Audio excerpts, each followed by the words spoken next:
ए तू तर लग्नाच्या टायमाला म्हणली तीस की ग काय आमचा लय करोडोचा बिझनेस आहे आणि आम्ही लय श्रीमंत आहेत, करोडों का व्यापार आहे, करोडों का बिझनेस आहे. कुठं गेला तुमचा करोडों का बिझनेस? अहो मी तुम्हाला करोडो का नव्हतं म्हणलं, पकोडो का बिझनेस आहे असं म्हणलं होतं. असं आहे होय. चला मी पीठ टिमले, ते काय करा तेल मांडा आणि तेवढे भजे तळून घ्या. चला लवकर. तू तळीत बस भजे. पीठ टिमलंय मी तुमच्या जीवावर. लग्न कशासाठी केलंय आधीच सांगितलं होतं, पकोड्याचा बिझनेस आहे म्हणून. चला. मी म्हणलं करोडोचा बिझनेस आहे म्हणून मी लग्न केलंय. ऐकत जा ना, मशीन लावा तुमच्या कानाला. पकडो का भजी घेता काय तुम्ही? मग काय करतो?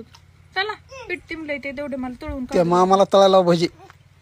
मामाचा करोडोचा बिझनेस आहे म्हणले. होता मी म्हणलं पकोडाचा बिझनेस आहे तर. मला ऐकवाल तर करोडोचा बिझनेस आहे. मी म्हणलं करोडोचा म्हणजे आपण टेक ओव्हर करू नंतर ह्यांचा बिझनेस. मग करा ना आता हे असला का टेक ओव्हर भजी तळू काय? जा हो घरात. डोक्याला ताण.